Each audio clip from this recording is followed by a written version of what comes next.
अस्सलाम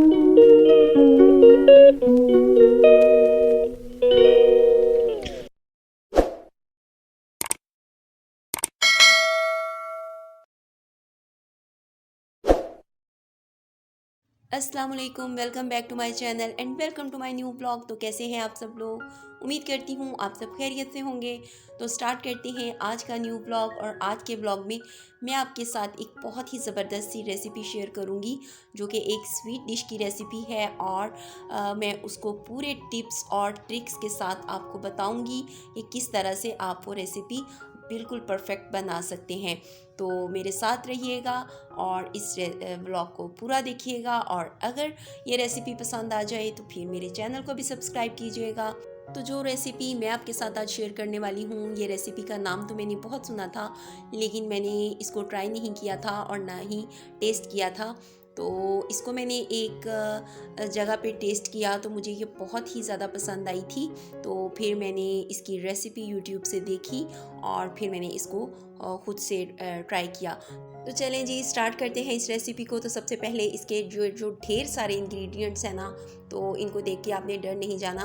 तो इनका भी मैं आपको कोई ना कोई हल बताऊंगी। तो ये सबसे पहले मेरे पास है जी इलायची का एसेंस। अगर आपके पास इलायची का एसेंस नहीं है तो आप इसमें 1 टीस्पून जो है उसके लगभग आप इसमें इलायची का पाउडर यूज़ कर लें। 1/4 टीस्पून है केवड़ा एसेंस और 1 टीस्पून है इसमें ज़ाफ़रान का एसेंस और 1 टेबल स्पून है इसमें मेरे पास वनीला एसेंस। तो ये सब हैं जी लिक्विड चीज़ें। और उसके बाद आ जाते हैं, ये है मेरे पास हाफ़ कप की जितनी है सूजी और हाफ़ कप ही है मैदा। 1/4 कप है मेरे पास मिल्क पाउडर और 1/3 कप है मेरे पास डेजिग्नेटेड कोकोनट और 1 टीस्पून है मेरे पास नमक। और इसके अलावा 1 टीस्पून है हमारे पास बेकिंग पाउडर का और हाफ़ टीस्पून है बेकिंग सोडा। तो ये चीज़ें हैं। उसके बाद है जी 2 अदद अंडे और 4 टेबल स्पून की जितनी हमारे पास चीनी अलग से है। हाफ़ कप हमारे पास है दही। और उसके बाद हम आ जाते हैं जी शीरे के लिए, कि हमारे पास शीरे के लिए 1 कप के जितना पानी है और 1 कप ही चीनी है। तो वो भी मैंने यहाँ पर बिल्कुल मेजरमेंट करके रखे हैं। और ये तमाम चीज़ें मैंने मेजरिंग कप से की हैं और बिल्कुल लेवल कप्स थे हमारे। तो इस तरह से किया। और यानी हाफ़ कप के जितनी ही हमारे पास ऑयल की हमें ज़रूरत होगी। तो ऑयल अभी मैंने नहीं डाला क्योंकि कप्स मेरे पास बिज़ी थे। तो इस वजह से वो जैसे मैं ख़ाली करूँगी तो फिर मैं उसमें नाप लूँगी इस ऑयल का भी।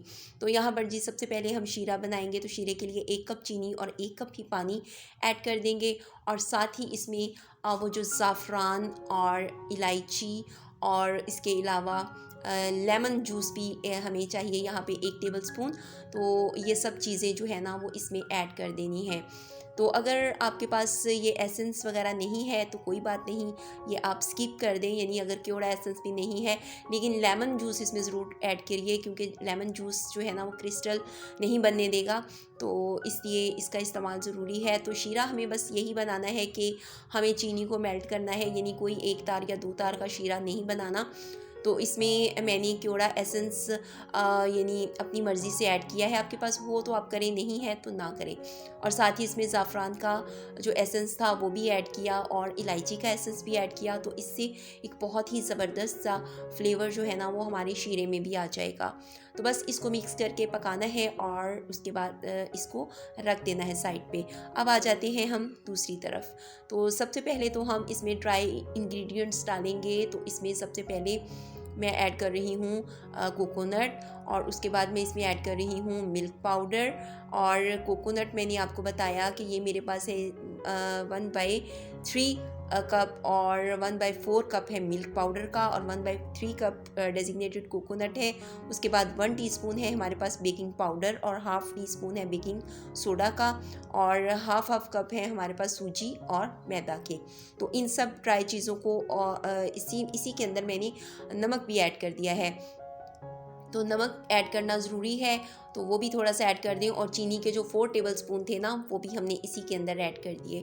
आप चाहें तो पाउडर चीनी भी यूज़ कर लें, लेकिन मेरे पास बारीक वाली चीनी थी तो मैं वो वैसे ही इस्तेमाल कर रही हूँ। तो बस अब इन चीज़ों को अच्छी तरह से करना है मिक्स, और ताकि ये हर चीज़ जो है ना वो बिल्कुल यकजान हो जाए।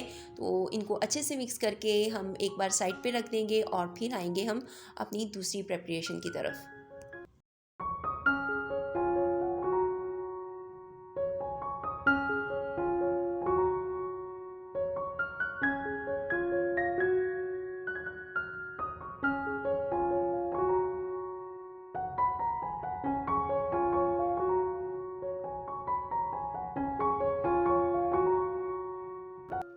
तो अब आपने ये करना है कि 2 अंडे रूम टेम्परेचर पे होने चाहिए। इनको पहले अच्छे से फेंट लें, लेकिन मैंने हर चीज़ को यानी मिक्स कर दिया और अंडे मुझे फेंटने का याद नहीं रहा। लेकिन आप लोगों ने अंडे जो है ना वो यानी पहले फेंट लेने हैं। इस तरह ये होगा कि आपको यानी कम मेहनत करनी पड़ेगी।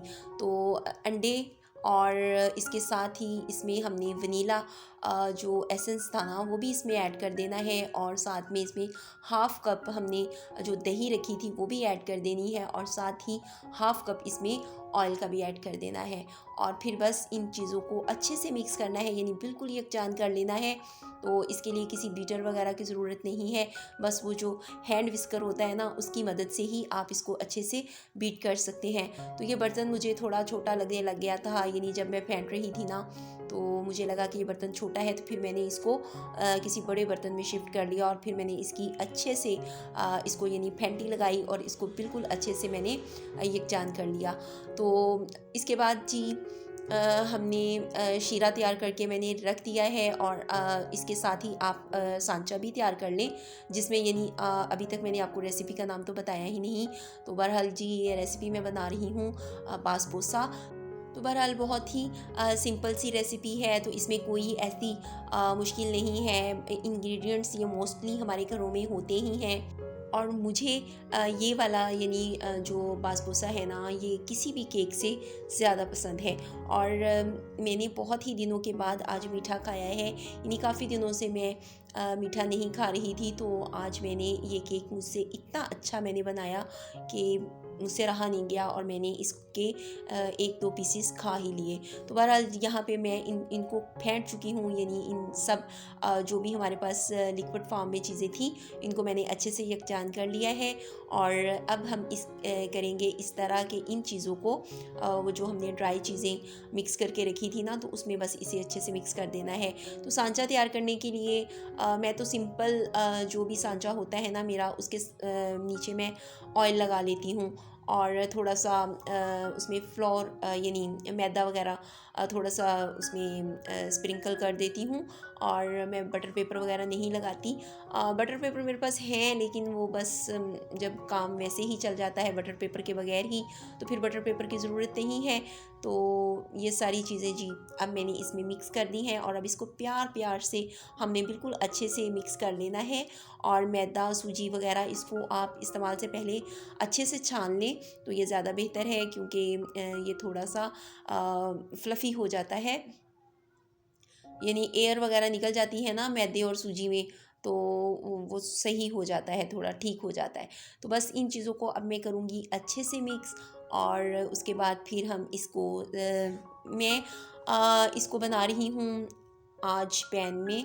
वैसे मेरे पास दूसरा ओवन भी है, लेकिन आज मैं उस ओवन में नहीं बना रही, और मैं आपको तरीका बताऊंगी कि इसको हम किसी कढ़ाई में या पतीली वगैरह में भी बना सकते हैं। और यकीन करें ये बहुत ही ज़बरदस्त उसमें भी तैयार हुआ था। तो कोई भी बड़ा देगचा या बड़ी कढ़ाई वगैरह लें जिसका ढक्कन भी हो, तो उसको पहले आप प्रीहीट कर लें 3 से 4 मिनट तेज़ आंच पे उसको आप प्रीहीट कर लें। और फिर एक कोई भी प्लेट मतलब ऐसी जिसका पेंदा ज़्यादा ऊंचा भी ना हो और ज़्यादा नीचे भी ना हो, यानी नॉर्मल जो प्लेटें स्टील की होती हैं वो प्लेट, या कोई स्टैंड आप रख लें जिसमें हम काउंटर वगैरह पे रखने के लिए स्टैंड वगैरह यूज़ करते हैं ना, तो वो स्टैंड वगैरह रख लें। मैंने वैसे प्लेट रखी है, तो उसके ऊपर हम ये सांचा रखेंगे।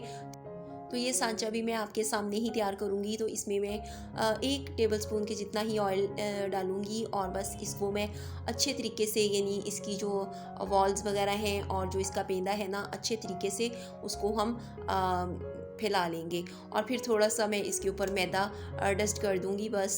तो ये हमारा तैयार हो जाएगा। तो केक जो है ना वो नीचे चिपकेगा नहीं। तो बस अब मैं इसमें बैटर ऐड कर दूँगी। तो ये देखें जी, सांचा हमारा तैयार हो गया है और अब मैं इसमें सारा ये जो भी हमारा बैटर था वो इसमें मैं डाल दूँगी और फिर इसको करना है हमने टैप टैप, यानी 1-2 बार आप इसको काउंटर पे मारेंगे ना तो इसके अंदर जो भी कोई एयर वगैरह होगी वो निकल जाएगी। इस तरह से हमारे केक के अंदर वो बबल्स वगैरह नहीं बनेंगे। तो बस ये सब हो गया और बर्तन मैं प्री हीट कर रही हूँ, तो वो मैं आपको दिखाती हूँ कि मैं इसे किस बर्तन में रख रही हूँ। तो जब आप इस तरह के बर्तन में इसको यानी रखते हैं ना, तो फिर अपने हाथों का ख़ास ख्याल रखें, क्योंकि बर्तन खाली होता है और वो बहुत ही गर्म होता है। तो वो फिर बहुत ज़्यादा आपके हाथ या बाजू जलने का ख़तरा होता है। तो मेरे पास तो ग्लव्स हैं, दूसरे वाले यानी मोटे वाले ग्लव्स हैं, तो उनसे हाथों वगैरह के जलने का ख़तरा नहीं होता। तो मैं वही यूज़ करती हूँ। और लास्ट में मैं इसके ऊपर कुछ पम्पकिन सीड्स थे वो डाल रही हूँ और इसके साथ साथ मैं इस पर वाइट तिल भी डालूँगी, क्योंकि मुझे ये बहुत पसंद है। वैसे ये बिल्कुल ऑप्शनल है, आपके पास हों आप ऐड करें, नहीं है तो आप स्किप कर दें। और हाँ, अगर आपके पास कोई और ड्राई फ्रूट्स हैं और वो आप ऐड करना चाहते हैं, लाइक किशमिश या फिर बादाम या पिस्ता या काजू, कुछ भी, तो वो आप इसमें ऐड कर सकते हैं। ये आपकी अपनी मर्ज़ी है, यानी इससे कौन सा इनकार करना है कि आप ये चीज़ मेरे यानी ऐड करें या ना करें। तो ये देखें जी, ये बर्तन है जिसमें मैं इसे रख रही हूँ। तो मुझे तकरीबन 1 घंटा लगा है, यानी इसको पहले तो मैंने ज़रा तेज़ आंच पे रखा 5 मिनट, उसके बाद मैंने आंच जो थी वो ज़रा लो कर दी और ये देखें कितना ज़बरदस्त ये बेक हो गया। और मैं लास्ट में मैंने टूथपिक्स इस्तेमाल की थी, यानी इसको चेक करने के लिए। तो दरमियान से मैंने वो टूथपिक्स जो थी वो डाल के देखा। तो अगर आपकी टूथपिक बिल्कुल क्लीन बाहर आ जाए तो समझें कि आपका जो केक है ना वो मुकम्मल तौर पर रेडी है। तो इसके बाद जी, ये बासपोसा हमारा अभी गर्म है और ये शीरा जो है ये ठंडा है। तो बस अब इसके ऊपर आहिस्ता आहिस्ता मैं ये सारा शीरा डालूँगी और ये इसको जज़ब करता जाएगा, यानी इसको पीता जाएगा। तो इसको पूरी रात के लिए आपने ये डाल के तो रख देना है फ्रिज में, और सुबह ये खाने के लिए बिल्कुल तैयार होगा। तो इसके साथ ही मैं आपसे लेती हूँ इजाज़त, मिलूँगी अगले ब्लॉग में। टिल देन टेक केयर, अल्लाह हाफिज़, bye and thanks for watching.